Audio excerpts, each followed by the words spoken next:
مرکزی library hall Sheikhupura میں معروف NGO برگد کے زیر اہتمام پنجاب میں بچوں کی نگہداشت کی متبادل سہولیات کے حوالے سے اسٹیک ہولڈرز کی گروپ میٹنگ کا انعقاد کیا گیا، جس کی صدارت focal person child protection and welfare bureau Sheikhupura Rana Khizar Hayat نے کی۔ Social welfare officer Sheikhupura Chaudhry ظاہرفی گجر، سماجی شخصیت ماجد سلاری، جمشید ملک اور چودھری یاروک بھی شریک ہوئے۔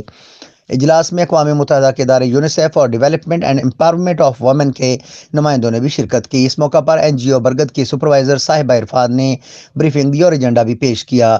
جملہ شرکاء نے پنجاب میں بچوں کی نگہداشت کی متبادل سہولیات کے حوالے سے اسٹیک ہولڈرز کی جانب سے بہترین لائحہ عمل ترتیب دینے کے لیے تجاویز پیش کی۔